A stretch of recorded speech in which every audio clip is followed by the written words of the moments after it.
que é pai que nada tem que prestar contas, né? Todos nós prestamos contas ao mesmo Deus, né? Seja pai, seja filhos, assim como qualquer um de nós, as autoridades constituídas e em qualquer área, todos um dia prestarão contas diante do Senhor. Então, na relação com pais, a gente tem falado sobre essa parte, né? Sobre a parte em que pais não devem provocar os seus filhos a ira, e também sobre o fato de que a responsabilidade dos pais, e aqui então pais diante de Deus e diante dos seus próprios filhos, tem a responsabilidade de não provocá-los a ira e também criá-los na doutrina de uma estação do Senhor.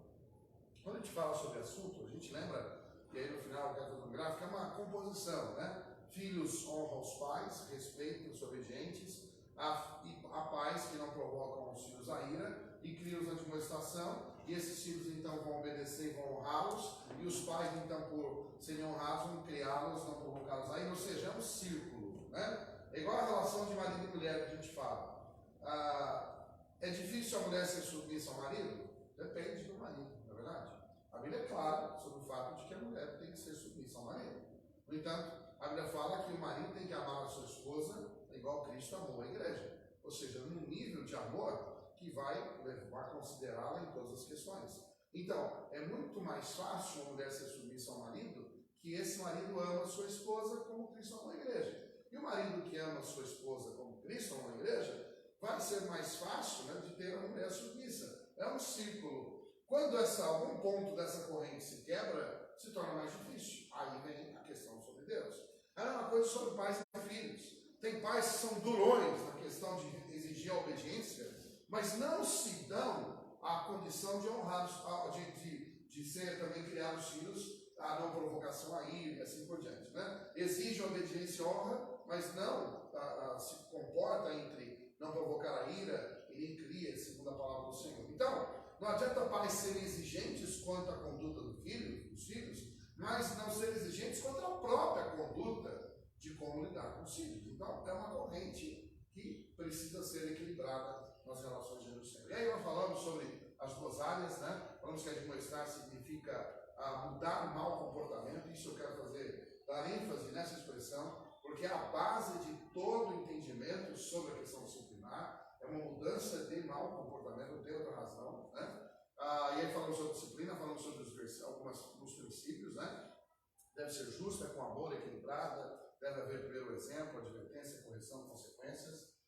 Falamos então sobre alguns versículos bíblicos, né, como esse: não retire a disciplina da criança, pois se fustigados com a vara nem por isso morrerá, Provérbios 23:13. E advirto aqui na questão sobre a fase da vara relacionada à criança, né? Isso é interessante pensar.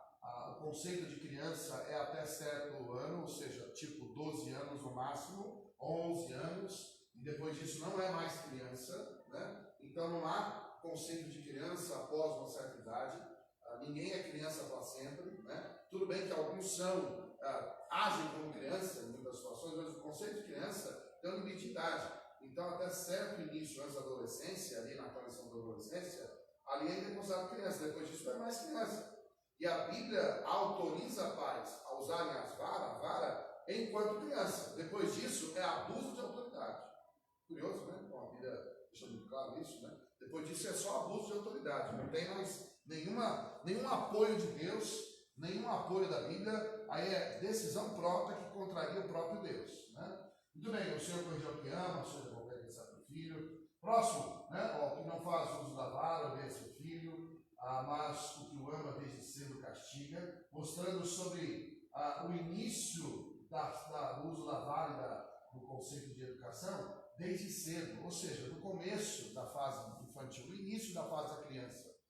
Não está dizendo aqui, mas o que a ama, mas o que ama o filho, desde cedo e para sempre o castiga, não. Ou seja, mostrando que apenas numa fase inicial da fase do filho. O versículo de Provérbios 29:15 deixa muito claro isso. A vara é a repressão da sabedoria, mas a criança entrega a si mesmo, né? Envergonha a sua mãe, até porque, depois de uma certa fase, o adolescente que cuida da própria vida, o jovem, o adulto, o filho que cuida da própria vida, ele envergonha a mãe e o pai? Não, é o que se espera. Na verdade, os filhos são criados para um dia tomar conta do próprio nariz, não é isso? Ou você quer cuidar do filho para toda a vida, né? enquanto ele tiver 60 anos, o pai e a mãe dando ordem. Tem sentido? Não tem. Então existe uma transição em que não é razoável a criança, ou seja, o ser humano, cuidar de si próprio. Aí os pais têm essa responsabilidade. E quando ele está entregue a si mesmo, faz o que quer. Quando ele faz o que quer, nesse momento ele está desonrando. Mais tarde, os pais esperam que ele faça o que ele quer, ou não. Senão, se você tiver que ficar com a guia no pescocinho do marmanjo, que vida é essa, né? Filho, você não quer ir trabalhar? Não, eu só tenho 30 anos. Como assim, meu filho? Arrepia, né? E aí, filho, não vai? Não, mãe, não estou fazendo a barba, mas não quero sair de casa hoje, eu quero ficar dormindo. Ó, como assim, né? Existe né? Eu sei que tem moleque com 12, 13 anos tem que fazer barba, né? Eu sei um moleque com 12, 13 anos vai fazer uma barba formada, assim, imagina, né? Mas, enfim, fala da criança entregue a si mesmo. Depois de uma certa fase, é preciso desenvolver a própria autonomia dos seus filhos, né? Mas o texto fala sobre vale e repreensão para a criança. E é esse o conceito bíblico. Qualquer outra coisa disso, como eu já disse, não faz parte do conceito bíblico. Muito bem, o que mais? Falamos sobre inocência e consciência, um limite mínimo, né? Sobre o fato da disciplina. Falamos um pouco sobre esse assunto. Falamos sobre a idade para a disciplina física, né? Um bebê deveria apanhar, isso nós refletimos semana passada, né? E aí a pergunta continuou, né? Uma criança pode fazer o que quiser, mesmo se estiver em inocência? E por último, deveria ouvir não dos pais? Na primeira delas, se a criança, o bebê deveria apanhar, qual foi a conclusão? Não. Você não entende o que está fazendo? Bebê. Que aí a gente sabe que o tal bebê é tido até os 2 anos de idade. Agora, não quer dizer que uma criança já perto dos 2 anos de idade não deve ser disciplinada, tá? E aí, eles falam, vamos pensar em bebê como fases distintas, né? Existe o bebê que ainda não sabe exatamente nada do que faz, é uma fase inicial, mesmo pensando em 2 anos, né? Vamos colocar 2 anos. A criança, o bebê de 2 anos, é igual ao bebê de 2 meses? Não, não é igual, né? O de 2 meses, 3 meses, 6 meses, 8 meses, ainda, né? Tá a ponta das cabeças assim, né? É uma plantinha quase, não sabe, né? Nem ainda compreendeu o movimento dos braços, das mãos e tudo mais. Está começando a fazer, não é assim? Mas não tem muito sentido de você usar a disciplina nesse caso. Agora, chega uma fase que, por volta de 1 ano a 2 anos, que algumas coisas têm que ser medidas. Tem que ser medidas. Então, a gente não pode dizer 100%, não, até 2 anos não se bate. Depende, né? Quando você começa a perceber, acima de 1 ano, já tem uma personalidade se formando, já tem o querer, né, se prevalecendo. E vocês já sabem, o ser humano luta pelo seu próprio querer, não é isso? Desde criança. Eu quero. E isso acontece já no primeiro ano de vida. Logo no primeiro ano, a criança quer. Então você tem 2 maneiras. Na semana passada eu ilustrei aqui arrastando uma cadeira. E tem menino, criança, depois de 1 ano começa a andar e começa a arrastar a cadeira, fazer um monte de bagunça. E vai parar. Quando você faz e para, o que acontece? Chora, faz manha, não é isso? Por quê? Quer prevalecer o seu querer. É o que diz o texto. A criança entrega a si mesma, o que acontece? Envergonha só.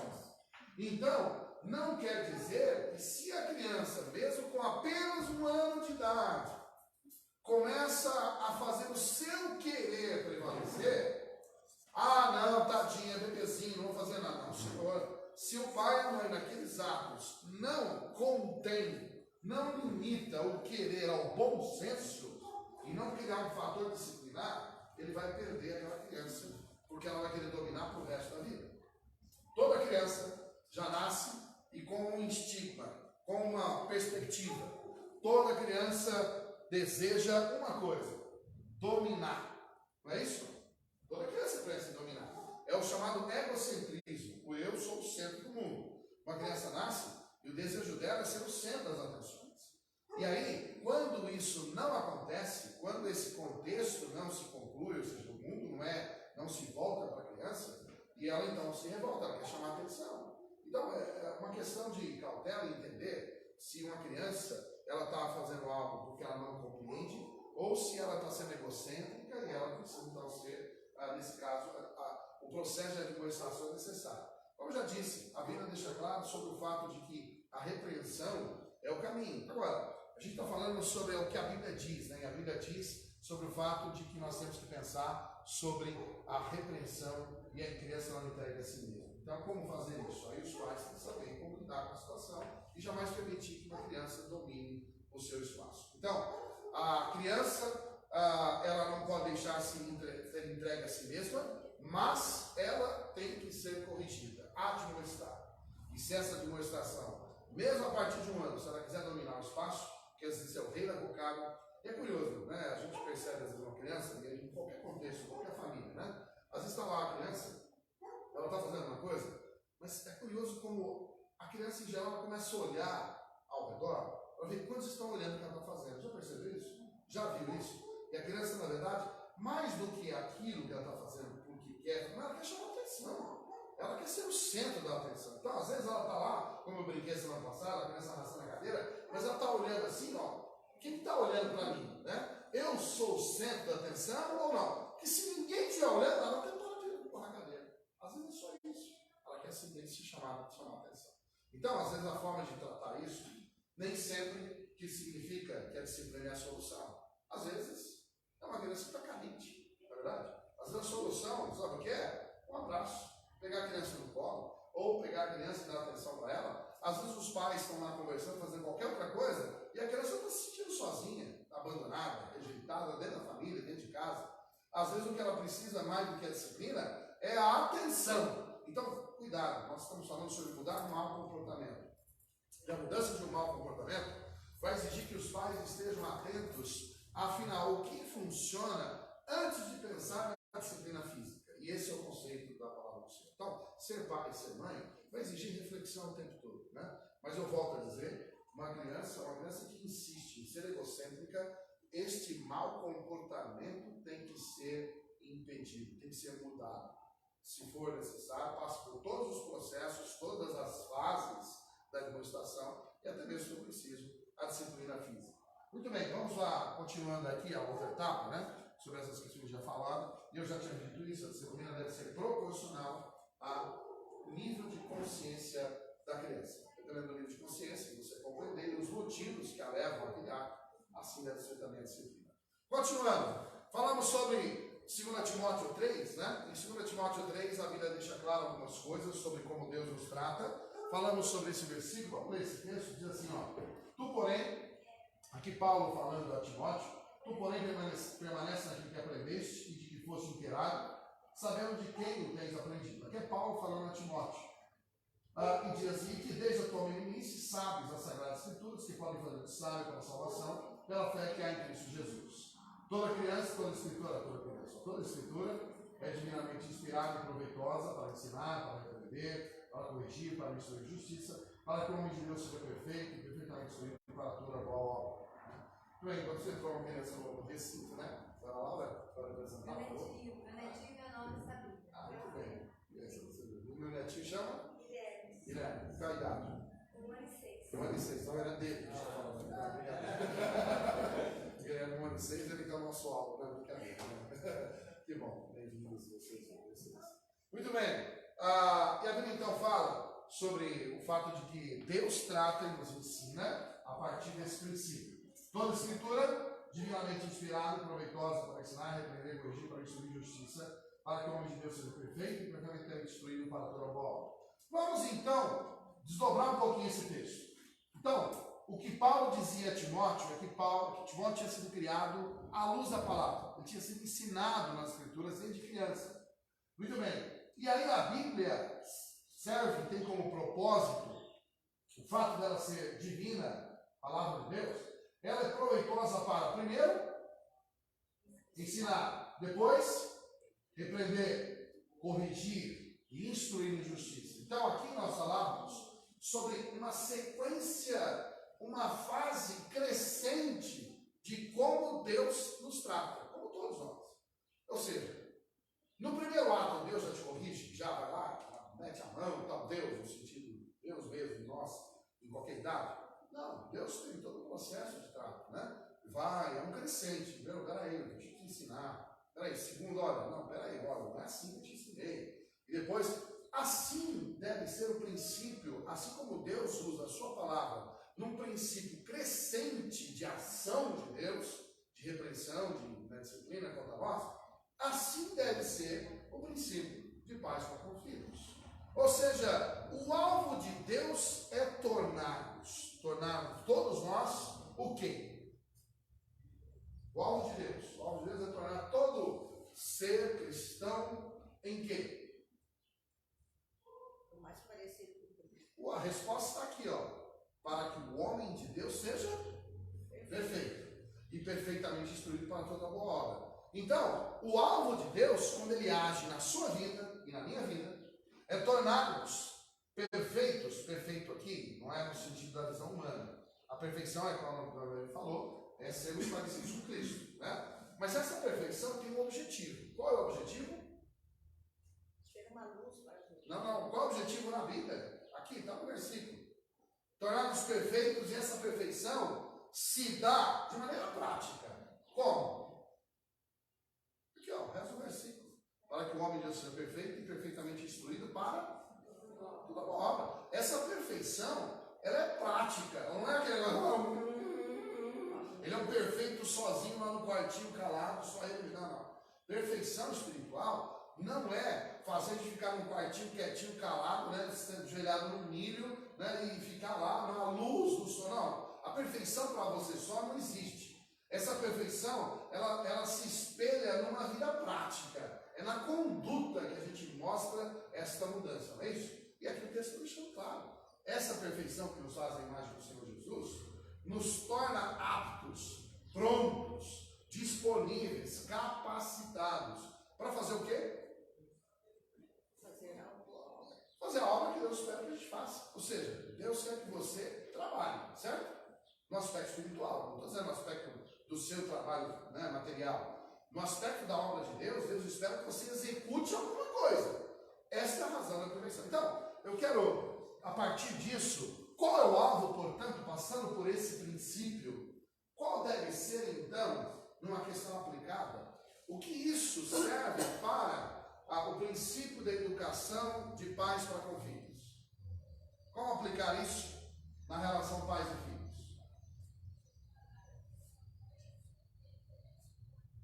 O processo, primeiro verso 16, como devem ser as fases de disciplina, certo?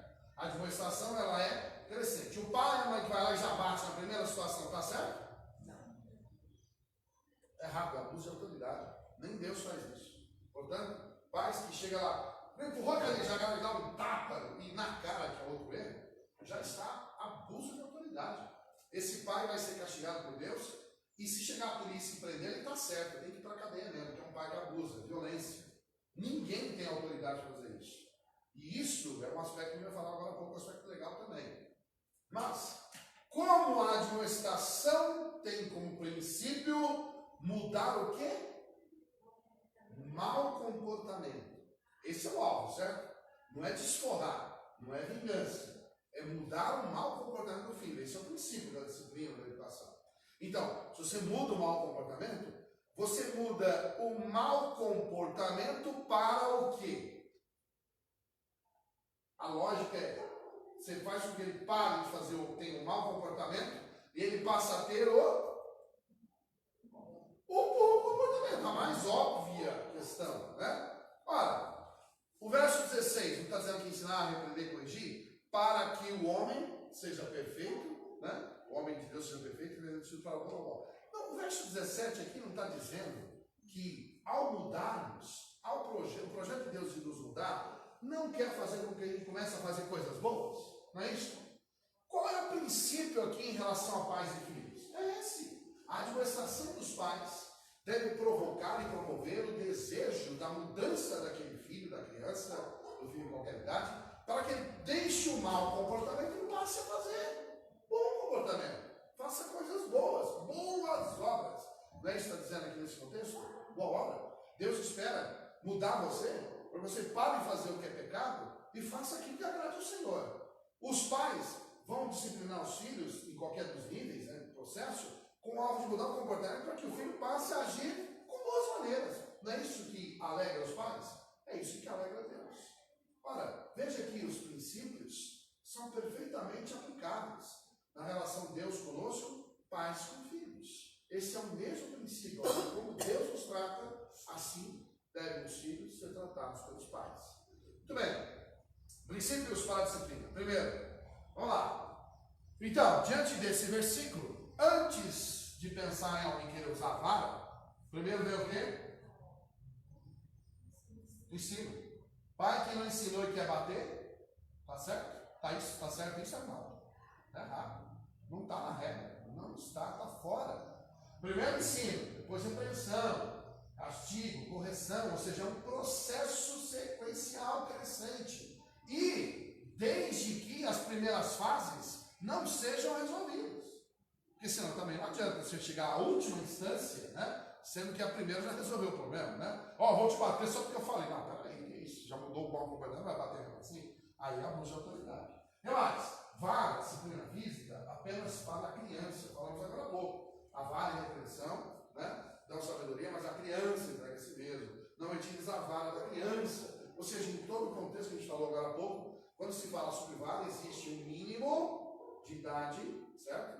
Possível, estou dizendo sobre possível, não quer dizer que todas as vezes tem que usar a vara, mas se tem que pensar usar a vara entre a fase pós-início da consciência da criança até a fase final da criança. Depois disso, não se usa a vara mais, porque senão se contrai o princípio de Deus. A vara, portanto, vamos dizer assim, se for pensar entre o mínimo possível e o máximo possível, já que a gente está falando de criança, qual seria de idade? O mínimo. A partir dos 2 anos. Não. Menos de 2 já pode ser uma situação. Dependendo da situação, e aí pode acontecer se a criança está sendo egocêntrica, em nada você conseguir mudar a partir da conduta do comportamento, mesmo com menos de 2 anos, as crianças vão ter que começar a ser disciplinadas fisicamente.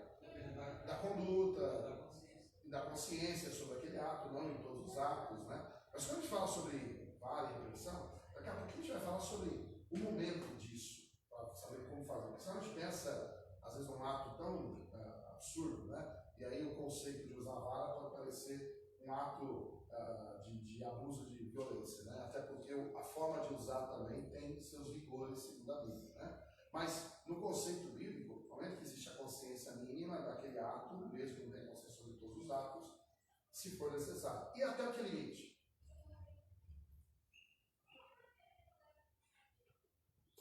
Até que limite, segundo a Bíblia? Deixa de ser criança. Quando deixa de ser criança? No início da pré-adolescência, né? Não é a fase entre 12 e 11 anos, eles dominam mais cedo. 10 anos, 11, 12, ali é o fim da vara. Quer dizer, depois disso, quem bateu, bateu. Quem não bateu, não bate mais. Porque senão, você vai criar um outro espírito. E esse é o princípio bíblico.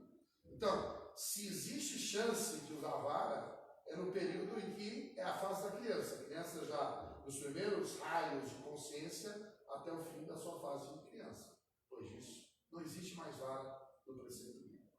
Alguma pergunta, comentário nesse ponto, antes da gente mudar? Só tenho uma dúvida. Existe uma corrente hoje na psicologia, né, que está tomando mais força, né, que a disciplina não precisa ser necessariamente descer a vara. Tá. Ok. Literalmente falando, né? Ah. Descer acima, descer a vara. Né? Existe aquela corrente que fala que a criança deve ser colocada no banquinho, no cantinho da disciplina. Certo. Estaria dentro desse também, disciplina física? Não, eu concordo que muitas vezes aqueles que usam a vara pularam algumas fases. E de fato, ao invés de primeiro criar outras formas de mudança de comportamento, já vão direto para essa. Não, eu falo que da vara, vamos matar a vara agora. E pula todas as demais fases que precedem o uso da vara, como eu já disse. Então, você tem que primeiro, lembre-se, o alvo é mudar o mau comportamento. E esse mau comportamento, ele tem que ser uma crescente. Da mesma forma que existe uma reação negativa da criança, crescente, tem que ser uma reação crescente positiva dos pais. Então, se você consegue mudar o mau comportamento numa chamada de atenção, acabou o problema, certo? Começar pela vara. Não, se começar pela vara, você está errado. Aí o pai errou. Se ele chegou lá, resolveu de outra forma, mudou, tirou dali, mudou, acabou o problema, não é isso? E vai. Agora, chega um ponto em que você, mesmo pondo no cantinho, eu não acho errado você colocar no lugar, vai no canto para pensar, não acho que essa fase tem que ser uma forma de repreensão também, uma forma de administração. Se isso funciona, não precisa bater. Acho que a vara é a última instância. Por outro lado, às vezes você vai pôr no cantinho para pensar e ele está lá revoltado. Ele está lá ainda meio que quase como vociferando, ou seja, com uma atitude extremamente antipática e nada de mudança de mau comportamento. Porque não é só parar a ação. A gente tem que entender que o processo de mudança da atitude do filho cristão não é só o comportamento, a ação, mas é a atitude. Se o coração continua como que fazendo aquilo, ele não mudou. A atitude não mudou. Ele está lá simplesmente fermentando para fazer pior na próxima. Então, qual é o objetivo da disciplina? É a mudança do mau comportamento e a atitude dela. Que se todos os métodos anteriores não mudaram, aí a pedagogia está errada. Aí é o momento em que há um conflito entre Deus e a psicologia humana. A psicologia humana quer dizer que nunca a vara é necessária. A Bíblia diz que em alguns momentos só a vara. E aí é uma questão de escolha de qual é a filosofia que comanda a nossa educação dos filhos. Se vai ser a psicologia ainda que tida como moderna, que mal sabe lidar com o ser humano, ou o Criador que diz que esse é o método final. Portanto, é uma escolha em que quem é a autoridade? A psicologia moderna ou a palavra de Deus? Então, eu entendo o seguinte: as reflexões humanas, psicologia, qualquer ciência, nos ajudam a refletir muita coisa. A gente faz isso. Até o ponto em que há conflito entre ela, ciência, e a palavra de Deus. Aí é uma questão de escolha. Nesse caso, a palavra de Deus deixa claro que em algumas circunstâncias a vara é necessária. Aí a decisão de cada pai é: eu vou até onde a psicologia moderna me manda, ou onde Deus manda que eu faça. E aí nós vamos pensar no resultado. O resultado que nós temos hoje é uma sociedade comandada pela ciência e a sociedade a psicologia moderna. E que o resultado que nós temos e assistimos hoje, qual é? Um sucesso de famílias, né? As famílias hoje é um sucesso. A educação dos filhos no Brasil e no mundo é um sucesso, não é isso? Filhos obedientes, famílias ajustadas. É assim que hoje?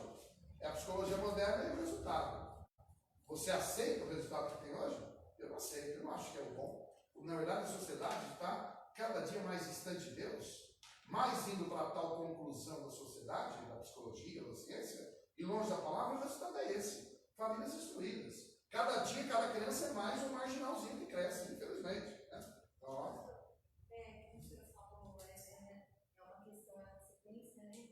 A produção da criança. Então, eu percebo que quando o pai tem esse relacionamento, a gente vem estudando, um relacionamento muito próximo, um interesse, quando a gente já ensina uma, duas vezes, a administração e tudo, praticamente nem se usa vara. Então, às vezes, é como o senhor estava falando. Então, uma pessoa vai lá, já a criança fez qualquer comportamentozinho, vai lá e já dá para ela uma vara. O Guilherme acabou de dar um exemplo. O Guilherme acabou de dar um exemplo. Por outro lado, ele compreendeu, teve consciência disso, ele está lá, ele sabe exatamente. Claro que ele está se revoltando um pouquinho para a avó aí, né? Está falando, está dando atenção para ele. Desculpa, fala. Então, aí a criança a gente não vai pegar, e só que às vezes por falta de tempo, às vezes, ou até interesse, os pais preferem optando direto para a vara, achando que vão resolver ali, dão uma parada e pronto. E ela não tomou consciência da atitude e nem vai mudar o comportamento, vai criar a revolta, que é o que a gente não quer. Sim. E a ira, né? Exatamente. E aí o resultado aparentemente resolvido: eu aplaquei a conduta do filho, da criança. Mas só que criou um coração revoltado. O que resolveu? Piorou, porque você mudou o comportamento daquele momento, mas mudou também o coração. Aquela criança se transformou em um revoltado contra os pais. Ele terá uma grande dificuldade de honrar os pais por isso, não é? É o ciclo. Pais são honrados por filhos que não foram provocados à ira. Não é isso? Os pais perdem a honra dos filhos quando trataram errado os filhos. E aí eu penso, a vida continua.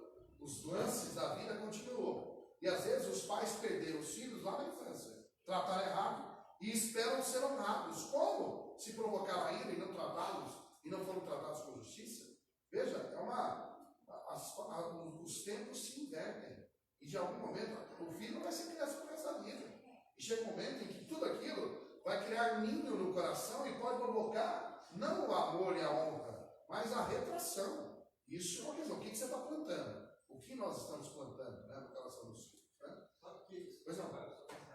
É verdade que não existe um padrão, né? Assim Não. como tem pais que já partem para a vara, descer a vara no primeiro momento, tá? Tem pais mais tolerantes, mais sensatos, melhor dizendo, e tem crianças com nível difícil. Sim. Tá? Cada filho age de uma maneira. Cada ser humano sim, próprio, sim, né? sim. Tem temperamento próprio, né? Sim. Tem crianças mais dóceis, que um simples não, mais enérgico, até faz ela chorar. Verdade. Eu já vi criança pequena e quase sem consciência, mas pela energia do não que o pai soltou, a criança começa a chorar.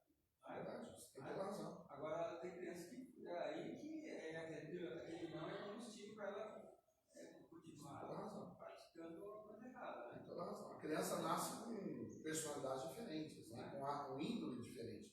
Todas com a natureza pecaminosa. Todas. É uma questão de princípio bíblico. Só que algumas crianças respondem rapidamente a um não, a uma adulta, e outras. Tem criança que é intransigente, não é verdade? Tem criança, às vezes 2 irmãos, ou 2 irmãs, sei lá, filhos do mesmo pai, com idade próxima, um reage de cara já respeitando, o outro vai espernear e vai ainda chutar a mesa, chutar a cara dos pais, não é isso? E aí, de cada filho, vai exigir às vezes uma conduta diferente. Né? E aí, vamos pensar no bichinho mais marvado, vamos falar assim, né? Do filho mais marvado, do dócil e do mais marvadinho que tem, né? Nesse caso você tem, né? No meio do contexto, os mais marvadinhos. E aí? Se você ficar só naquele, né?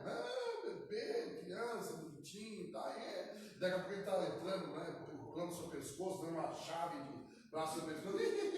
Psicologia. Aí, não, chega um ponto em que se você não tomar uma posição, segundo a Bíblia, você perdeu aquela criança. Pro resto dela. E você perdeu a autoridade, perdeu o respeito, a honra, e pior, desobedeceu a Deus. E Deus não abençoa uma família que desonrou os princípios bíblicos. Aí eu entendo que por mais tolerante que um pai e uma mãe seja, em algum momento chega um ponto em que a vara seja necessária. E aí, naquele momento, se os pais recuam nesse momento que é necessário, nesse momento, os pais erraram diante de Deus. E erraram diante dos filhos. Eu acho que quando a criança é mais rebelde, assim, mais desobediente, ele precisa mais atenção. Sim. Tem que ter mais tempo com ele. Tá. Tem que dar mais tempo. É verdade. É o que a gente está falando. Às vezes a resposta rápida, né, o fast tratamento, né, igual o fast food, ou seja, a conversa rápida, a solução rápida. Na disciplina não tem fast disciplina. Ou você, e a mudança da admoestação, às vezes você tem que tratar com mais tempo. E essa mudança de tempo pode mudar o efeito da disciplina também. Mais tempo talvez possa ser mais tolerante. Né? Muito bem. Fases seguintes da criança tem que vir outras formas de disciplina. Então, se já delimitamos que a tal da vara tem um tempo de começo e um tempo de fim, e depois disso, não é mais vara, certo? Aí os pais têm que criar outra forma de disciplina, e aí nós temos que pensar que a Bíblia nos ensina isso, né? E a maior forma disso é certamente o que nós vamos falar daqui a pouquinho, né? A forma do relacionamento dos pais com os filhos e principalmente o processo do exemplo, né? E da instrução. Mas daqui a pouquinho a gente vai falar sobre isso um pouco. Pais devem concordar e manter a autoridade comum diante da disciplina do filho ou perderão o respeito. O que essa expressão está dizendo? Aqui, no princípio da disciplina é assim. Está lá o papai bonzinho ou o papai malvado e a mamãe boazinha. Sabe aquele negócio que o policial bom e o policial mau? Já viu aquelas formas de filme, né? E às vezes tem pai e mãe que age assim, né? Vai lá o pai querendo disciplinar, não faça isso, não faça filho. E aí faz aquele escarcel, a mãe contra o pai contra a mãe. E o filho está lá. Que bonito isso, né? Uma história mexicana fantástica. Naquela hora, Filho tá olhando assim, agora eu já sei, né? Quando eu quiser uma coisinha, eu vou pedir, tipo, o bonzinho. Porque o malzinho, às vezes é o contrário, às vezes é o paizinho que é bonzinho e a mamãe que é malvada, né? Mas é assim, e pais às vezes perdem uma grande oportunidade. Por isso, eu entendo o seguinte, que chame você como quiser, se é acordo, aliança, o que quer que seja, ou tratado, ou acordo internacional, o marido e a mulher têm que ter um acordo, uma aliança, um tratado sobre esse assunto. Como nós vamos disciplinar nossos filhos? E na hora que for acontecer, o que tem que acontecer? Não interferindo. Os dois têm que estar juntos, não necessariamente no ato. Na hora, às vezes, no ato pode estar só um, mas os dois têm que estar juntos. Ou seja, numa só voz, numa só posição. Se os dois têm que discutir sobre aquele assunto, que seja onde? Longe dos olhos do filho. Porque se os pais começarem a discutir na frente do filho, essa divisão do pai e a mãe na frente dele vai desestruturar, vai trazer insegurança à criança. Porque aí não vai saber qual está certo. Afinal, estou certo ou errado? Estou apanhando certo ou estão exagerando? Você traz dúvida no coração da criança. Por isso que o papai e a mãe têm que conversar primeiro e tomar uma decisão comum. Qual é o melhor para o nosso filho, segundo a palavra de Deus? Ponto. Aí que vão no processo de educação. Quando um vai, o outro tem que estar, se não fisicamente ao lado, mas os dois têm que apoiar. Porque se um foi lá e disciplinou, se o filho vai lá e corre nos braços do outro, como esse outro deve responder? Vamos imaginar que foi lá a mamãe que disciplinou, o papai está lá. A mãe foi lá, disciplinou, tá, a criança. Aí ele sai correndo, vai lá pro braço do papai, e o papai, não, sua mãe é assim mesmo, é uma bruxa. Sua mãe é terrível, né? Não, vem cá, eu te amo. O que você acha? Legal isso, não? Acabou. Destruiu a família. Acabou. Todo o processo de educação, insegurança absoluta. Agora, a criança saiu, mesmo quadro. Chega lá, o papai está lá, fora do contexto. Olha assim, não, sua mãe está certa. Viu? Sua mãe e eu nós conversamos. A disciplina foi necessária, porque nós amamos você. Quando o filho vê que pai e mãe estão juntos no processo, opa, ele vai entender que aquilo é sério, que aquele ato tem um propósito, que os dois estão reagindo para o bem, ou seja, ele vai entender que é ele quem tem que mudar, e não os pais. Então o processo da disciplina tem que ser algo que os pais, pai e mãe, concordem e estejam juntos, e a ação, seja por um ou por outro, represente, na verdade, aquela ação da disciplina, um ato de concórdia do pai e da mãe sobre o processo de disciplina. Se houver divisão, é melhor não fazer, porque senão vai dividir a criança, trazer insegurança na criança. Próximo. Cuidado com a astúcia do filho em testar a mãe boazinha e o pai malvado. Né? É o que eu disse agora. Cuidado. Às vezes tem criança que vai fazer isso, não vai? Até para pedir, até independente da questão da vara. Pai e mãe que não conversam sobre como agir com os filhos, até mesmo antes da disciplina, em situações diversas, em situações até de deixar isso, não deixa aquilo, ele vai fazer esse teste. Será que, bom, acho que eu vou querer sair hoje, eu vou fazer isso? Para quem que eu vou pedir? Para o papai ou para a mamãe? Deixa eu pensar, qual que ia deixar? A mamãe, eu vou pedir para a mamãe. Filhos fazem isso? Não? Já viu algum filho fazer isso? Sempre, a vida inteira ele vai fazer isso. E o que os pais devem fazer? Para evitar, cada um faz como quer mesmo? É assim? É assim? Cada um faz como quer, tal, deixa o filho lá, testar. Não, os pais têm que ter um acordo. Né? Então o que acontece? O melhor caminho é falar assim, pedir ao pai, para a mãe, peraí que eu vou falar com a sua mãe. Peraí que eu vou falar com o seu pai. Né? É assim? Ou, você já pediu para sua mãe, para o seu pai? Pergunte antes de responder, porque às vezes ele já perguntou, já tem uma resposta, agora quer saber você. Testar. Aí, você já perguntou para o seu pai, para sua mãe? Já, o que ele disse? O que ela disse? Tal coisa. Então, assim vai ser. Endossa. Não é assim? Ou então, não, peraí, vou falar com o seu pai, sua mãe antes, depois a gente pode conversar. Aí os dois chegam com a resposta. Entende o que quer dizer? Dá trabalho? Dá muito mais trabalho. Só que tem um detalhe. A gente está criando gente, e não bicho. E para criar filho, existe responsabilidade. Não traga insegurança ao coração da criança. Oi? Não, filho, é trabalho, não é? Muito bem. Quando eu tiver um tempinho. Próximo passo, princípios ainda. Essa é a questão que eu estava dizendo sobre a mãe estar admoestando e o pai está do lado. A postura do pai ele está junto com ela, tá vendo? Nessa imagem. Está lá os dois filhos, a mãe advertida e o pai. Obrigado, assistente para todos os assuntos aleatórios, né? Obrigado. Ó, a atitude da cara do pai aí, né? A cara de marvado, né, também, né? Porque a mãe está marvada, ele está marvado, ele não é bonzinho, marvado. Os dois, né? Não, eles estão agindo com a postura única, ou seja, eles unificaram a posição na hora da disciplina. Faz diferença isso no processo de educação? Ou não faz? Claro que interfere. A criança vai se sentir mais segura se perceber que o pai e a mãe estão juntos nesse processo. Mas toda essa disciplina, se for pais que criam seus filhos desde criança na igreja, se eles começam a vir na igreja quando os filhos já são maiores, aí os pais precisam aprender para poder. Não, evidentemente que ninguém nasceu sabendo, a gente aprende e aprende principalmente pela palavra de Deus, é claro. E às vezes se a gente errou para trás, a gente tem que pensar, bom, para frente eu corrigir, né? A questão, a gente comete erros que, cada vez que eu estudo esse assunto, eu reflito sobre como eu lidei com meus filhos. Olha, eu não vou voltar ao passado, mas eu posso mudar minha cabeça. E mudar minha cabeça, eu posso mudar minha atitude aqui para frente e ser uma influência para aqueles que estão nessa fase também. Então, em qualquer momento é hora de mudar a mentalidade, não é verdade? Principalmente mudar do errado para o certo é qualquer momento. Do certo para o errado é melhor nunca. Mas do errado para o certo, a cabeça muda primeiro. Depois, a atitude. Aquilo que você consegue rever, vamos rever. Se não, você não vai rever mais. Né?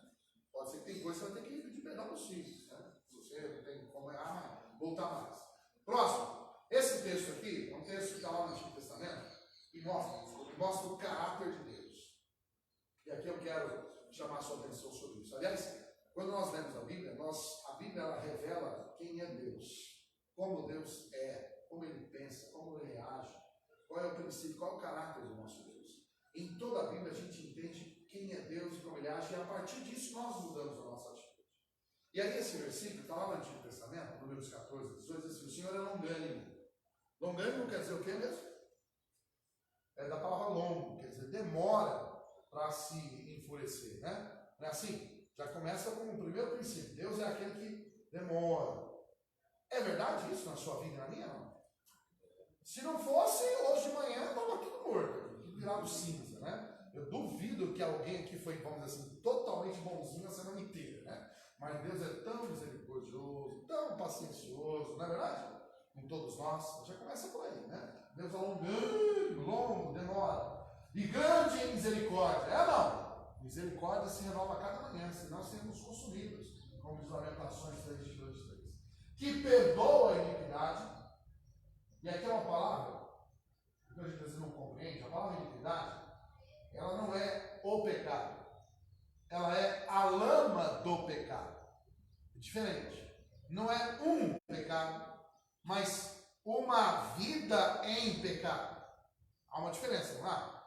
Não é um pecado isolado, mas aqui está dizendo sobre uma conduta pecaminosa. Você que está imerso numa sequência de vida pecaminosa, sem iniquidade. Tá? Iniquidade, portanto, é uma conduta pecaminosa. Então, o Senhor é longânimo, misericordioso, perdoa a iniquidade e a transgressão, o ato errado. Mas veja, tudo isso aqui seria bonito, mas assim, ó, que o culpado não tem por inocente. E visita a iniquidade dos pais sobre os filhos até a terceira e quarta geração. Muito bem. A primeira parte do versículo é maravilhoso, né? Deus é bonzinho, demora, misericórdia, né? Perdoa, né? Tal. Mas a segunda parte parece um oposto, né? A segunda parte diz o quê? Vermelho aí, o culpado inocente. Deus trata pecado como pecado. E pecado tem o seu processo de tratamento, que começa com a ensino, repreensão e disciplina, e inclusive, se necessário, castigo. Agora, e aí ele diz, ele perdoa, tal, mas tem que haver uma mudança de quem cometeu o ato. Não é verdade? Ou seja, ele espera que eu, que cometi um pecado, busque ao Senhor arrependido e ele me perdoa. Não é assim que acontece? Se eu chegar assim, Senhor, eu pequei, me arrependo, me envergonho, não quero mais fazer, o Senhor me perdoa, qual vai ser a resposta de Deus? Qual a resposta de Deus? A gente já sabe, não? Ele já disse qual será a resposta. Ele perdoa, está sempre pronto a perdoar. Salmo 86, 5. 1 João 1,9. Se confessarmos nossos pecados, o que diz? Ele é justo para nos perdoar os pecados e nos purificar de toda injustiça. Ou seja, Deus já disse, já declarou que quando alguém vai disposto a pedir perdão, ele perdoa, certo? Mas tem que haver uma mudança minha na minha decisão, na minha relação com Deus. Mas, apesar de toda essa fase inicial sobre o caráter de Deus, perdoar e tudo mais, mas ele assim, e o culpado não tem por inocente. O que essa parte em vermelho significa?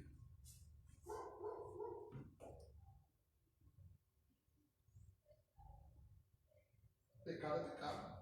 Desobediência é desobediência. Transgressão é transgressão. E nenhum desses atos se passará sem que Deus perceba. Tipo assim, deixa quieto, deixa pra lá. É assim que Deus age? Não. Cada ato de transgressão, cada pecado do ser humano, Deus trata cada um deles com a sua devida importância. Ou seja, ele não releva. O fato de ele ser longânimo, misericordioso, não significa que ele deixa para lá. Não, ele não deixa para lá. Ele trata cada caso. Bom, o que significa isso no princípio de Deus para os pais? Por exemplo, quando um pai rouba, é ladrão, a família sofre, todas as famílias sofrem. Então, o princípio aqui em relação a pais com os filhos é um processo de disciplina. Não de uma forma genérica, mas aplicando no conceito da disciplina dos filhos, de que maneira isso nos ajuda a pensar na relação do pai com os filhos?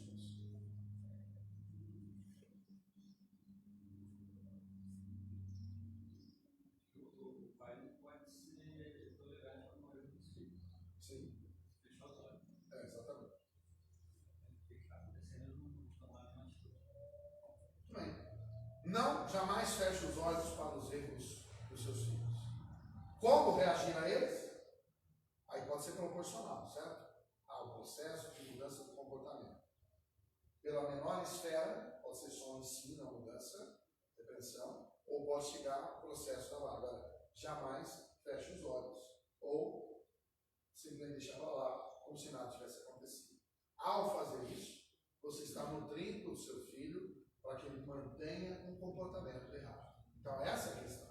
Eu sei que nem tudo a gente vê, como Deus vê, né? Mas nós somos capazes, sem dúvida, de perceber quando alguma coisa está errada. E aí, nós somos responsáveis por aquilo que nós sabemos. Aquilo que nós não sabemos, nós sabemos que Deus vai lidar, certo?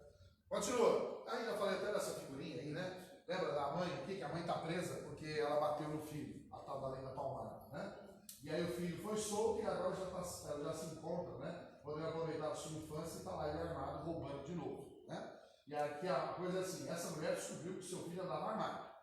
E ao tentar educá-lo, deu umas palmadas. Foi presa por bater no menor. Presa a mãe, filho solto, agora ele voltou à sua prática da infância. Não é legal a sociedade hoje moderna? A gente vê aí que, por exemplo, os tais direitos humanos hoje são isso, não é? A psicologia muitas vezes, não, a mãe não pode encostar no filho. Mas o filho pode bater na professora e no cidadão da rua e quebrar o vidro, né, do carro. É engraçado como se inverteu, né, a história. A coisa é mais ou menos assim, né? Se privilegia o mau comportamento. O bom comportamento ou a atitude de repreensão, ela é descartada. Mas será que a lei diz isso mesmo? E alguns usam isso até como uma forma de ler e interpretar a legislação. E vamos entender um pouquinho sobre isso? Princípios sobre a disciplina do filho, vamos falar um pouquinho primeiro sobre esses princípios. Antes da vara, que eu já disse agora há pouco, é preciso explicar o motivo. E fazer a criança reconhecer o ato de obediência. Ou seja, se vai usar a vara, depois de passar por todos os processos, ao fazer isso, o que tem que ser feito? Vem cá, vamos conversar. Ó, você vai ser disciplinado porque aconteceu isso, você fez isso, e todo esse processo aconteceu antes, né, de você estar aqui, e você realmente fez isso. Faça com que ele admita o erro. Faça com que ele admita, né? Estimule o filho a pedir perdão pela desobediência, tanto aos pais quanto aos ofendidos. Lembre-se, você está fazendo um processo de mudança de comportamento, não é isso? Não é apenas uma mera consequência. busca da disciplina é a busca da mudança do comportamento e atitude. E aí o princípio importante é fazê-lo, não, eu realmente errei. Estimule-o a confessar o erro, a confessar o pecado, a admitir o que fez e a pedir perdão, mesmo que a disciplina vai acontecer. Mas ele pensa assim, mas eu vou apanhar mesmo? Mas está aí. Vai apanhar pelo ato que já fez. E agora? O que vamos fazer com isso? A disciplina é uma consequência. E agora? Como você vai lidar com isso? Estimule o filho desde pequeno a reconhecer o seu erro. Né? Como eu sempre falo, a gente vê as referências ao redor. Eu tenho 3 netinhos, 2 que estão na fase de 2 anos e 2 anos e meio. Eu já vi que os pais começaram a ver, né, os muitos momentos em que eles são igual gêmeos, né, o Judá e a Sofia, 2 anos e meio praticamente cada, e algumas vezes em que eles são como irmãos que brigam, irmãos, como quase irmãos, né, primos e irmãos que são criados juntos e muitas vezes se estranham também. E aí muitas vezes né, bate o outro, ou sei lá, trata o outro, e aí? Os pais começaram a conversar o que fazer, né? Separar os dois? Não, começaram a pensar em tratá-los, porque amanhã eles vão estar diante de outras crianças, e aí? Eles começaram a fazer assim, 2 anos e pouquinho, começaram a chamá-los, separar, para conversar, aí, depois de tratar com eles, vai lá e fala, vai lá e pede perdão para o seu primo, sua prima. E de 2 anos e pouquinho, já vão lá e pedem perdão. Estou aprendendo, 2 anos e pouquinho. Olha, então, eu estou falando sobre a idade, porque eu estou vendo, assistindo dentro dos meus olhos, os bebês nas minhas pernas ali, com essa idade, menos de 2 e eles já têm que aprender que a disciplina tem um circuito completo. Desde admitir o pecado, o erro, pedir perdão aos ofendidos, reconhecer o erro. Pergunta, por que você apanhou? Por que você fez? Porque eu fiz isso, porque eu bati nele, bati nela, eu peguei. Ou seja, essa admissão do erro, ela é fundamental. Assim que a palavra de Deus nos ensina, não é isso? Reconhece, confesse o teu pecado. Confessar as vossas culpas uns aos outros para que sareis. Assim diz a palavra do Senhor. Né? Muito bem. O que mais? A correção deve ser moderada. Que é isso? Eu quero acabar hoje. Né? Num local reservado e apenas não bata com a mão. E aí a gente já falou sobre essa questão de não bater com a mão, porque a mão ela marca e ela pode trazer uma questão que pode implicar violência. Deve ser moderada, no local reservado. Nunca trate a criança na questão da disciplina na frente de outras pessoas. Respeite a criança, ela é um ser humano. E, portanto, deve ser tratada de uma maneira reservada no ambiente em que outros não escutem, não saibam, e trate aquela criança do começo ao fim de maneira reservada. E jamais bata em outro lugar no corpo da criança que não seja no bumbum. Se é para bater, que faça da maneira certa. No bumbum, não jamais na cara. Isso é ato de violência. Ofende a integridade física. Jamais que batendo nas partes do corpo. E no bumbum. E a Bíblia fala sobre vara. Tudo bem, se você não quer pegar a vara de marmelo, outra coisa assim, mas use um outro instrumento. Você quer usar o chinelo, outra coisa, mas jamais com a mão. Porque a mão, depois de bater no bumbum, ela fica a marca dos 5 dedos no bumbum. E se amanhã for fazer um exame de cotelito, vai ver que você agrediu. É tido como agressão física. Aí eu estou dizendo agora como advogado, ou seja, tome cuidado. Ao mesmo tempo a gente respeita a Bíblia, mas ao mesmo tempo a gente toma cuidado sobre a legislação. O que mais? Em seguida, aguardar o choro, terminar, abraçar e abençoar o filho. O processo da disciplina termina com bater ou virar as costas? O pai que faz isso é um cachorro, é um cidadão malvado, é um carrasco. Mãe que bateu e virou as costas e saiu chutando cadeira, não entendeu. O processo de disciplina é um ato de amor, não é isso? O que ama, corrija o filho. E, portanto, um ato de amor. E ali naquele momento o ato tem que ser de amor, jamais de ira, de vingança. Ao fazer e realizar, espera a criança chorar, senta do lado dele, então, filho, estou aqui, eu te amo você, eu estou aqui porque eu quero que você mude. Abraça a criança, espera a criança chorar, converse, reate o relacionamento. E quando você sai daquele ambiente, você não vai ter um inimigo, aquela coisa, puxa, meu pai me ama, entende? Minha mãe me ama. É uma relação de amor e não de vingança. Se isso não acontece, é melhor não fazer nada. É melhor não bater. Não acontecer nada. O que mais? Cuidado sobre a disciplina. Primeiro, não deve haver excesso no uso da vara. Agressão e violência são crimes. E aí tem pai que chega lá e espanca os filhos. Espancamento é ato criminoso. Né? Tudo bem, aí eu trago algumas coisas importantes aqui, né? Aqui é uma charge que representa a relação de hoje em dia, né? Aqui está o pai e a mãe, aqui está o filho, né? Um molecão aqui. E E aí ele apresentando, ó, esse aqui é o doutor Silva, meu advogado, meu filho, né? De agora em diante, sempre que vocês forem me castigar, é com ele que vocês vão tratar. O filho já está preparado, né? Preparado para o seu advogado. Cuidado, não é uma maneira de você fazer, você pode falar. Você surpreende, né? Esse aqui é o advogado, né? Esse aqui é o seu Silva, esse aqui é o pai e a mãe, está bem, né? Bom, ops, o que você fez aí, meu querido? Voltou aqui? Voltou. Voltou, né? Então aqui, ó. Lei da palmada. Já que falam sobre isso, vamos ler a lei da palmada, já que está falando do assunto, né? O que diz? Nós temos uns trechos aqui da lei da palmada. Na verdade, a lei da palmada é uma reunião de artigos que houve mudança na legislação e eu trago a lei para a gente saber se a Bíblia está como. Diz lá o artigo 18, letra A.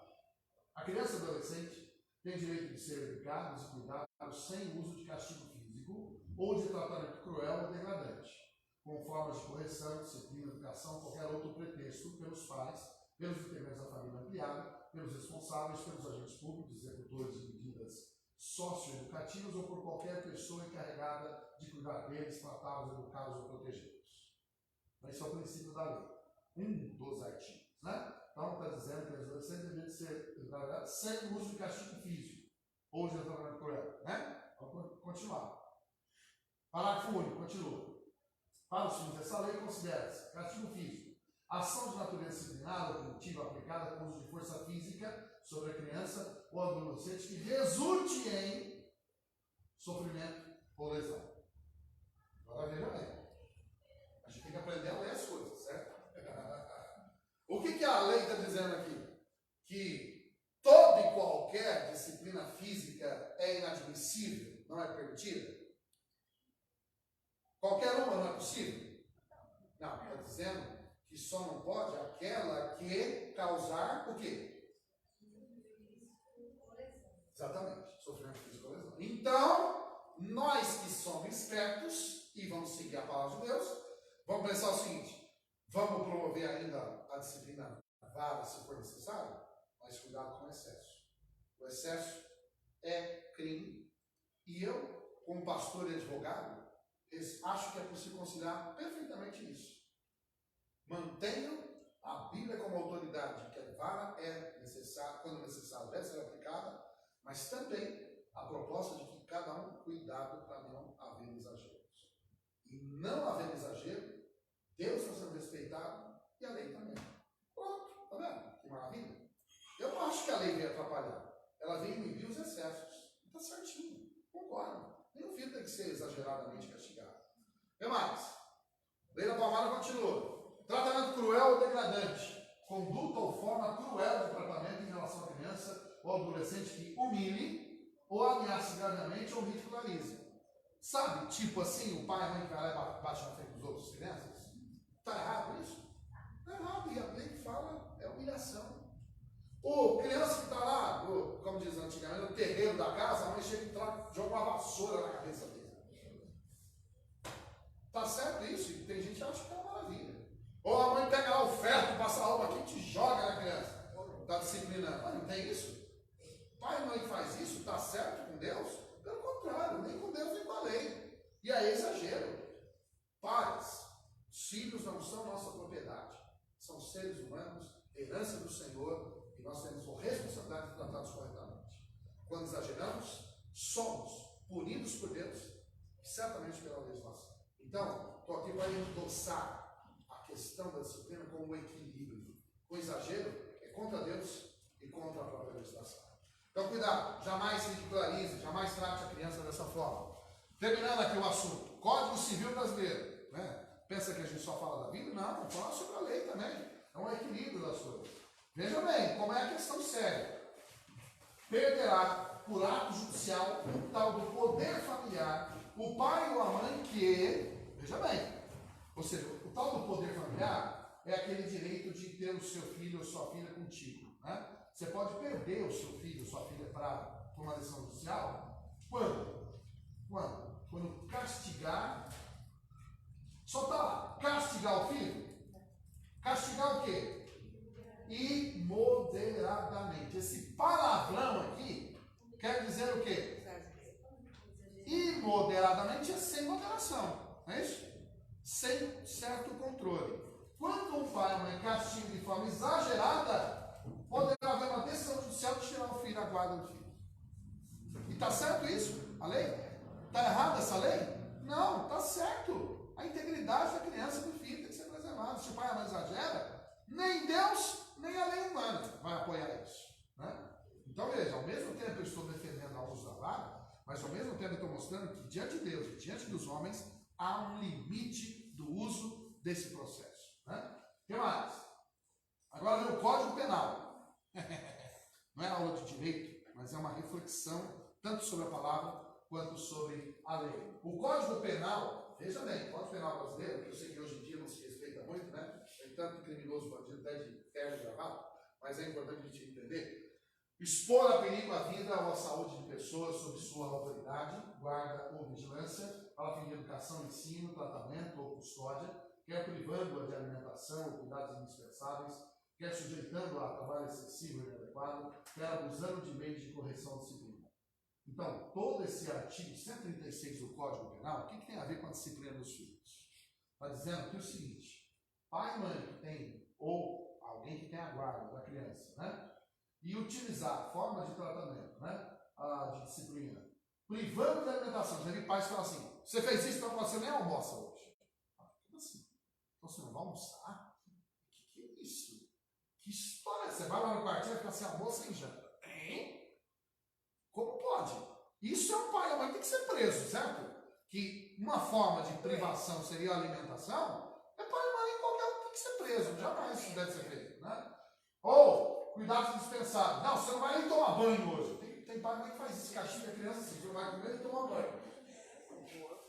Eu não gostar dessa história. Como assim, né? Não. Se é para privar alguma coisa, que seja alguma coisa não dispensável. Eu já vi pai e mãe dizer assim, você fez isso também, não vou levar você na igreja hoje. Que isso? Aí eu me chamo que eu quero bater nesse pai e na mãe falar isso. Não vou levar na igreja? Mas que apanhar na cara? Puxa vida, coisa essencial como a comida, não vou levar na igreja? Não, aí é um absurdo. Não se priva os filhos daquilo que nós queremos incentivar a vida inteira. Comer, ir no banheiro, fazer necessidades, ir na escola, ir na igreja. Não é verdade? Essas coisas não privam. Aí é violência. Né? O que mais? Ou então, assim, ó, agora você vai carregar todos esses bancos pesados acima do seu peso aqui. Castigo que é excessivo.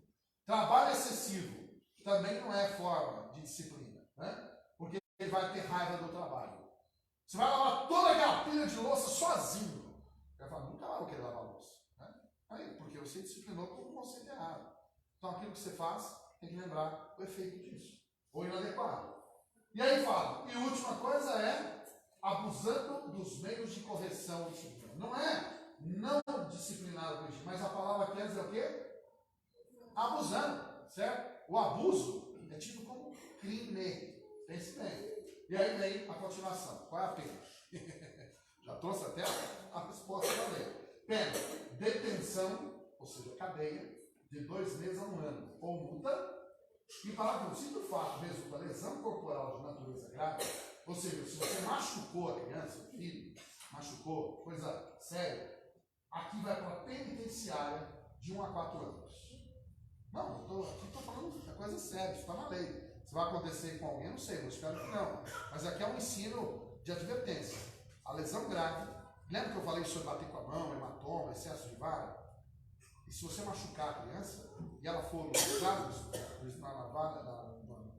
conselho tutelar, ou em qualquer atenção à promotoria da infância, e entrar com ação, o pai pode ser preso. É um fato, irmãos. É um exagero. É um exagero. A Bíblia apoia isso? Não. A lei apoia? Não. É isso que acontece. Bom, e se resulta em morte? Tem pai e mãe que já matou teu filho, tanto para bater mesmo. Reclusão, 4 a 12 anos.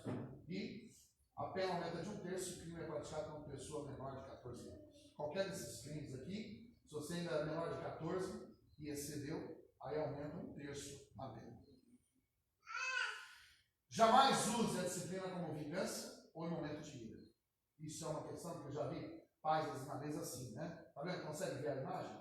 Aqui é uma criança aqui assim, do lado de cá, o pai com a mão indo para cima da criança. Já viu o pai e mãe agindo assim? Isso é ato de violência. Isso é ira. Isso não endossa o que a Bíblia nos ensina. Terminando, a vara em excesso pode desenvolver revolta permanente. Sentimento, em alguns casos, o inverso. Tipo, sabe masoquismo? Tem criança que não se sente amada e sabe que as apanhando é uma maneira de ter contato físico com o pai e com a mãe. E, lamentavelmente, tem criança que depois desenvolve o sentimento de que só se sente amada apanhando. Que coisa perversa, né? Que inversão psicológica. A criança vai ser tratada até a sua mente por conta da inversão dos valores. Quando o pai e a mãe batem demais sem relacionamento, ele pode criar um sentimento de perversão até. Isso é pior, muito ruim, tanto na fase da criança quanto adolescente como adulto. E assim como também, lembra que eu falei que os pais podem promover ou não a sua honra para sempre? Uma vez que provocou aí ou excedeu na disciplina, ele vai perder a honra para sempre dos seus filhos. Toda disciplina precisa ter propósito bem claro. Mudar mau comportamento e atitude. Comportamento e atitude do filho. Há várias formas de fazer a disciplina que vão ser bem utilizadas e dosadas. Muito bem. Uma das coisas é essa, às vezes, né? Nunca faça ameaça vazia, faça isso, senão eu vou te bater, depois não bate, né? Sabe esse tipo de coisa? Fala, vai apanhar primeira vez, vai apanhar terceira vez, quarta vez, quinta vez, depois não bate mais. Isso é a pior coisa. Jamais faça ameaça vazia. Diga uma vez e faça aquilo que disser. E estabeleça consequências plausíveis, ou seja, alguma coisa que seja proporcional e jamais uma coisa absurda, né? E assim nós vemos. Criar filhos significa também acompanhar os passos do filho, né? Respeitar a liberdade de escolha. São áreas que a gente tem como filhos importantes. Às vezes a gente vê essas cenas em alguns lugares, mas são cada vez mais raras. Pais e filhos viverem juntos. Às vezes você vê adultos vivendo uma coisa, crianças vivendo outra. Mas é muito difícil hoje, cada vez mais difícil, ver pais e filhos vivendo juntos, convivendo juntos e educando juntos, né? Acompanhe os pais e os filhos, aprenda a reconhecer as vitórias dos filhos em cada situação. Esse é o processo de conquista dos filhos, né? Filho é uma conquista contínua, certo? É o tempo todo, a vida inteira, numa plena conquista. Infelizmente, o que a gente vê é isso. Pais sendo substituídos por terceiros. Eu estou dizendo que é errado ter babá, ter alguém que ajuda. Não é isso que é errado. O errado é quando os pais deixaram e delegaram os filhos para terceiros. Escola, babá, vovô, vovó, tios, e os pais não têm tempo dos filhos. Quando os pais perderam o tempo dos filhos, perderam os filhos para toda a história, né? Eu sei que às vezes tem conflitos tipo carreira profissional, filhos pequenos, mulher, homem. A gente tem que pensar assim, o que nós estamos plantando nesse mundo? Queremos o quê? Mais dinheiro ou vidas? E aí nós temos que pensar o que é mais importante. A vida dos filhos, ou a vida material, ou os valores que nós temos nesse mundo. Qual é o seu maior valor? Qual é o seu maior legado? Qual é a sua maior herança? Os filhos bem educados ou um monte de bens ao redor de filhos mal educados, né? É uma relação, uma resposta que ela tem que pensar. E aí, Tito 2, 3 e 5, que é o último versículo, aqui eu falo sobre o conceito de mulheres, né? Que elas têm que aprender a serem, amar os seus maridos e tal, desenvolverem o amor dos seus filhos. Nesse contexto, eu quero que elas incentivar a ela a dar uma olhada em outro momento, agora não tem mais tempo, mas fala sobre a mulher ser boa dona de casa. Ninguém nunca mudou isso na Bíblia. Tem algum motivo, né? A Bíblia fala sobre as mulheres terem responsabilidade com a casa, os filhos e o marido. Se vai ter um trabalho por fora, aí é uma decisão que cada mulher tem que fazer diante de Deus, diante do seu marido e da sua família, o que é mais importante. Muito bem. Reflexão final. Pais devem estabelecer limite aos filhos? Sim. Filhos podem fazer tudo o que desejarem? Não. Pais devem proteger seus filhos até quando? Quando houver necessidade de proteção. Excesso disso vai virar uma criança eternamente dependente. E os riscos da sobreproteção? Tem pai que quer proteger o filho até quando tem 30 anos de idade. É um absurdo, né? Filho não quer que você dê a mão para ele para atravessar a rua com 18 anos. Né? Filho que chega no ensino médio para frente, acompanhado do pai e da mãe do lado, segurando a mãozinha, ele vai ficar envergonhado com os demais colegas. Né? Tem que ter um limite. Finalmente, esse texto, né, que nós já vimos, e essa última imagem que eu quero relacionar, que é essa aqui, a última imagem da nossa história hoje. Lembra que eu falei que é um círculo? Efésios, que nós lemos? Filhos obedecem aos pais, honram os pais, que por sua vez os pais não provocam seus filhos a ira, que por sua vez criam os filhos na doutrina e na exceção do Senhor, e que vão ter filhos obedientes, que vão ter filhos que honram os pais, que vão ter filhos que vão ter pais que não provocam a ira. É um círculo. Quando uma dessas questões se quebra, quebra-se todo o laço. Deus estabeleceu o circuito perfeito da relação de pais e filhos.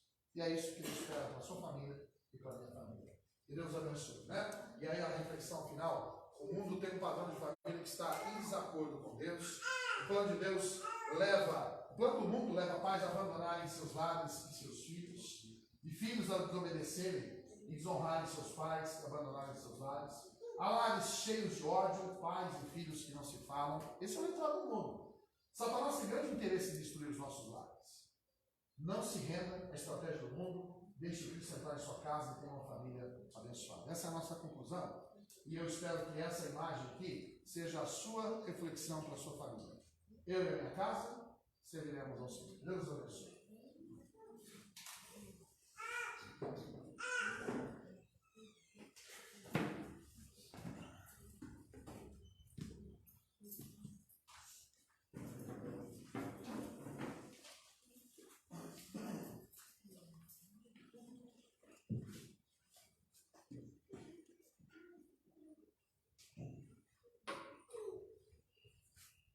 Pastor Antônio joga para longe, né, o microfone. Eu já prefiro ele pertinho de mim, porque eu não tenho esse vozeirão que ele tem, né? Então eu prefiro o microfone, senão ninguém vai me ouvir. Graças a Deus por mais esse domingo, mais esse dia que nós estamos aqui, em Escola Bíblica Dominical, para nós aprendermos um pouco mais da palavra do nosso bom Deus, que é importantíssimo para as nossas vidas. Então vamos nos colocar em pé.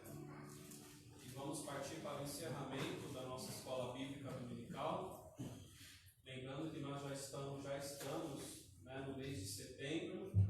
E esse mês nós estamos em nossa igreja aí como mês de missões, mês de setembro, né, até na projeção aí vai ficar esse mês inteiro essa projeção que nós estamos na igreja mês de missões. E o tema, né, para o mês de missões é esse que está aí na projeção, né? Missões, a solução é Jesus, o instrumento é você. Quem lembra do versículo da semana? Essa pergunta, né, que não quer se calar. Coloquei,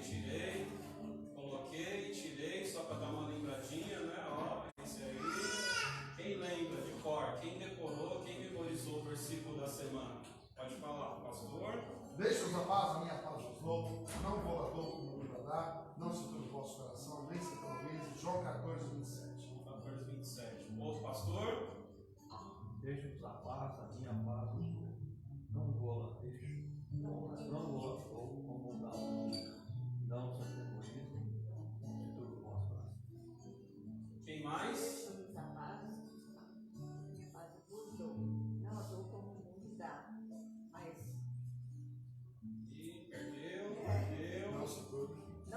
Vosso coração.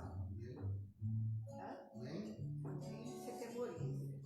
João 14, 27. João 14, 27. Irmã Cristina? Deixo-vos a paz, a minha paz vos dou. Não vou lá dou como o mundo a dar. Não se turbe o vosso coração, nem se atemorize. João 14, 27. Amém. Quem mais? Quem mais memorizou? Quem mais colocou no coração? Mais ninguém? Não? Sim, não, não, sim. Então vamos por aqui, ó. Lembrou? Não? Ninguém mais quer tentar? Então vamos falar todo mundo junto? Vou pôr de novo. Deixo-vos a paz, a minha paz vos dou. Não vou a dou como o mundo a dá. Não se turbe o vosso coração, nem se atemorize. João 14, 27. Mais uma vez. Deixo-vos a paz, a minha paz vos dou. Não vou a dou como o mundo a dá. Não se turbe o vosso coração, nem se atemorize. João 14, 27. Amém? E o próximo versículo para essa semana está iniciando, vai ser esse aí, pequenininho, mais fácil, né, de memorizar, que está lá em João capítulo 8, versículo 32. Vamos já falar uma vez? E conhecereis a verdade, e a verdade vos libertará. João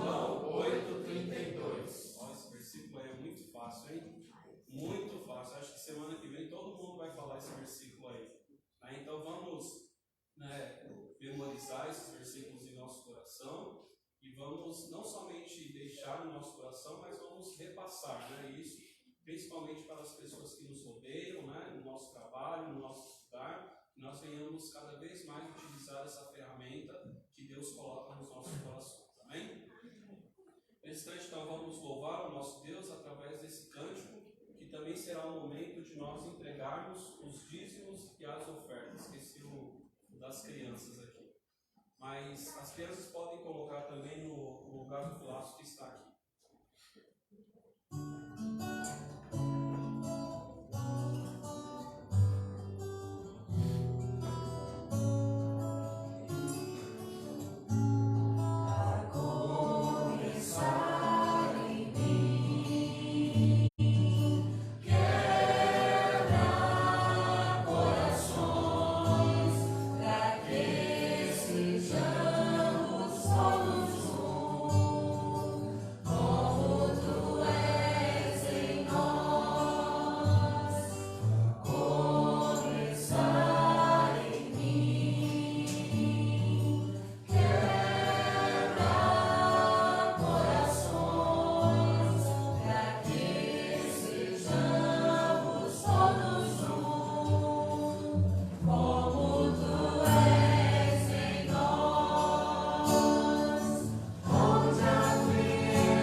Estamos aqui todos os domingos, primeiramente Escola Bíblica Dominical, a partir das 9h30 da manhã, e também daqui a pouco, às 19 horas, em culto de louvor e adoração ao nosso Deus. Lembrando que às quartas-feiras também, como é de costume, os pastores estão aqui na igreja em reunião pastoral, das 20 às 21h30. Lembrando também dos horários, dos pastores de plantão. Nós disponibilizamos ali no corredor alguns horários do pastor Geraldo, do pastor Tomé, e também tem o seu telefone para quem quer agendar algum conselho pastoral ou alguma visita no lar. Alguns eventos que nós teremos aqui na nossa igreja, lembrando que nós estamos no mês de missões, mas nós teremos a conferência missionária que será no dia 22 e 23 de setembro. Também o Conselho de Missões pede para avisar que a partir do próximo domingo, nós vamos ter algumas atividades de missões. Essas atividades vai ter algumas dinâmicas, vai ter algumas perguntas, Parece que já foi separado 2 grupos aqui na igreja de pessoas, de membros, de amigos. Então já foi feito até um grupo no WhatsApp dessas equipes. E aí na próxima semana a gente vai começar essas atividades. Então o Ministério já pede para que já vão estudando aí sobre os nossos missionários, que já foi até colocado aí na igreja, onde eles estão situados, onde eles estão lá como missionários, há quanto tempo, qual a igreja enviadora, estudem sobre os nossos missionários, é um incentivo da igreja, para que nós possamos conhecer os missionários ao qual a nossa igreja está sustentando o ministério deles, amém? Então já vão estudando, já foi colocado aí os missionários aí na parede, Então vamos estudando sobre eles, principalmente os nomes, onde estão, qual a igreja que enviou, os nossos queridos missionários, porque nós teremos perguntas e respostas para as equipes que já foram aí distribuídas. Bem? Lembrando também do passeio que nós teremos, né, no clube do sindicato, né, dos metalúrgicos, é isso? No dia 7 de setembro, é o feriado, né, e vai ter ali churrasco, né, então é bom que os amados estejam presentes para participar desse passeio. Quer falar alguma coisa, pastor? Bom, esse churrasco, esse passeio é sexta-feira, dia 7 é sexta-feira. Então, o sindicato metalúrgico, para quem muitos já foram, mas quem não sabe, é no Riacho, pertinho, tem coisa de 10, 15 minutos aqui lá. E nós vamos logo cedo. A previsão do tempo, eu olhei hoje, vai estar 26 graus, vai estar um dia de sol. Portanto, ficar em casa não é uma boa ideia, né? Então, uma sugestão, vamos passear junto lá, é só passeio. A gente vai pegar um quiosque lá. O Davi pediu um quiosque mais reservado dessa vez. Vamos passar o dia, o pessoal pode brincar, pegar para jogar bola, tem piscina quem quiser, tem a própria represa. E não ficar lá, bater papo na sombra. E na hora do almoço, a gente leva café, todo mundo leva café, pão, parará. E na hora do almoço, a gente fazer um churrasco. Cada um leva a sua porção de carne, o equivalente. Como que a gente propõe isso? Leve mais ou menos em média 300 gramas por boca. Você vai sozinho, você vai em 2, 600, assim, né? Cada um leva a porção, chega lá, a gente põe lá tudo, assa tudo, come tudo, né? Não sei que alguém quer uma coisa específica. Aí vamos levar comida, arroz, pão, café, refrigerante, o que você puder, vamos passar o dia. Quem precisar, vamos fazer o seguinte, vamos sair daqui da igreja às 8h30 da manhã. Mas é importante você dar o nome, porque na véspera tem que dar o nome lá na entrada do sindicato. Lá paga uma taxa de R$7 para entrar lá dentro. É a única coisa que você paga. O resto é a comida que a gente leva, né? Então, tem que dar o nome, porque depois tem que chegar lá na entrada, o Davi tem que reservar o lugar com uma quantidade de pessoas. Dê o seu nome lá no grupo do WhatsApp, olha, eu vou, fulano, dê o nome, criança abaixo de não sei quantos anos não paga, idoso acima de não sei quanto não paga, né? Paga só os demais aí do meio, né? E aí vamos aproveitar assim, vai ser um dia agradável para todos nós. Vamos fazer um churrasco, quem quiser levar peixe, pode levar peixe, quem come carne, quem quiser levar para tostar alface, a gente tosta alface, frango também, e aí a gente vai fazer um tempo. Então, se é um tempo de confraternização, aproveite. Mas dê o seu nome lá no grupo do WhatsApp, ou então pessoalmente, assistir à noite, ao Cataminas, ou então pode passar para mim mesmo, a gente vai voltar para isso. É isso. Eu desculpa. E de manhã, às 8h30 da manhã, vamos estar aqui na frente da igreja. Se você precisa de carona, é importante a gente saber, para a gente fazer um arranjo sobre carona e como levar todo mundo, tá? Então, sexta, às 8h30 da manhã, saindo daqui na frente da igreja. Se você precisa de carona, avise para a gente planejar os carros. Ok. Também o Ministério de Criança, o Ministério Infantil, né, pede para avisar sobre o evento, né, que terá aqui na nossa igreja, que é o Acampamento, e também o tema, como é o mês de missões, também Crianças em Missões, que está lá em Marcos, capítulo 16, versículo 15. Então vai ser o início do dia 14, né, entrar no dia 14, a partir das 18h30, né, uma sexta-feira. E aí, saída no dia 15, às 11h30 da manhã, é isso? Isso. Então é isso. E a gente pede para as crianças avisarem para a gente saber quantidade de comida, essas coisas. Ok. Confirmar a presença. E lembrando também é importante que são crianças de 6 anos até 11 anos. Certo, Felipe? Isso. E Se tiver menor que isso, tem que estar acompanhado com a mãe ou o pai. Ok. E o Ministério também pede para avisar, para trazer colchonete e roupa de cama, certo? Então é isso, dia 14 e 15, dia 14 às 18h30 entrada e dia 15 às 11h30 saída. De idade de 6 a 11 anos, trazer colchonete e roupa de cama. Lembrando também que teremos na nossa igreja o encontro de casais com o tema Uma Só Carne, Uma Só Carteira, no dia 29 de setembro, às 19h30. Não mudei. 19? Então mudou.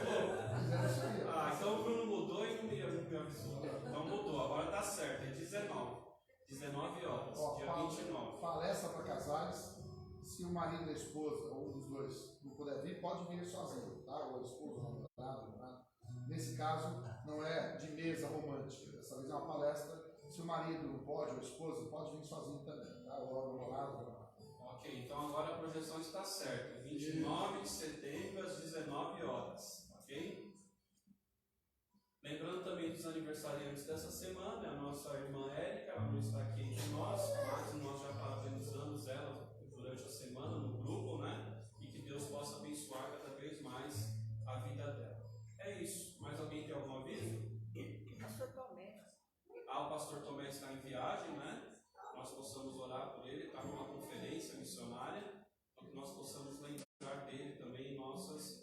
orações. Eu também entrei em contato com o senhor João, né, o marido da dona Dina, que ele estava entrando em contato com o pastor Tomé e o pastor Tomé estava sem sinal, né? E aí o pastor Tomé pediu para eu ligar para ver se estava acontecendo alguma coisa. E aí ele estava só querendo se comunicar para dar mais notícias, né, da irmã Dina. Então ela passou por uma cirurgia, parece que é infecção na vesícula, né? Ela passou pela cirurgia, ela ainda está na UTI por conta da pressão, precisa controlar a pressão, e ela também é diabética, né? Então ela está na UTI ainda. E ele pede para que continue orando, né, por ela. E eu conversando com ela, né, com ele, perguntando, né, se estava precisando de alguma coisa, né, me colocando à disposição. E ele só pediu assim, o seguinte, para que nós possamos orar, porque o que ele mais quer é que ela volte logo para casa, para que ele possa cuidar dela em casa. Né? Então vamos continuar orando, né, por esse casal querido aqui na nossa igreja, para que Deus possa intervir, né, na vida dela, na saúde dela, e que, se for da vontade de Deus, que ela possa retornar logo para casa. Amém? Então vamos nos colocar em pé e vamos ter a última palavra de oração. Eu vou pedir para que o pastor Antônio faça a última oração, lembrando do senhor João e a dona. Orando por o pastor Tomé que está viajando, uma Lúcia, né, também, os demais estão viajando, parece que a Mancino, o Roberto estão viajados essa semana, o Bruno, o Senati estão viajando por 2 semanas, vai voltar a semana, os sei outros que têm viagem, mas aqui estão todos, os irmãos estarem orando também. Vamos orar.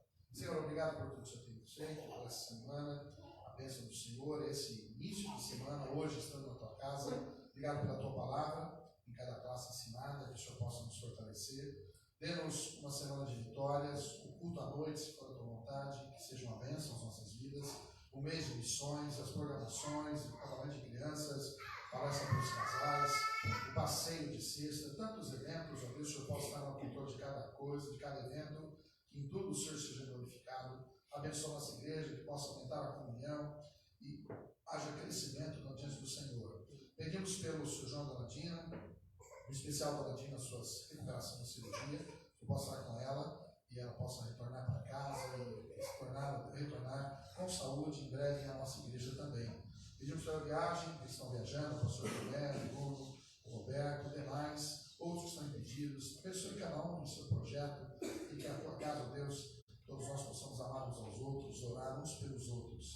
Pedimos a tua bênção sobre o teu povo, desde já agradecemos por tudo e oramos pelo nosso país, a nossa pátria, que as decisões políticas sejam para que tenhamos um país, uma nação abençoada, uma vida calma e tranquila, como a palavra de Deus nos ensina. Oramos, portanto, para aqueles que estão em eminência, na liderança do país, e aqueles que irão ser empossados na virada do ano, de acordo com as eleições, resultados. Abençoa a nossa pátria e todos os líderes. Colocamos as tuas mãos e deixar agradecemos por tudo, em nome de Jesus. Amém. Amém. A graça do Senhor Jesus, o amor de Deus, a comunhão e as consolações do Espírito Santo estejam sobre todos nós, agora e para todos sempre. Amém. Deus abençoe, podemos sentar e estamos despedidos até a noite, se Deus quiser.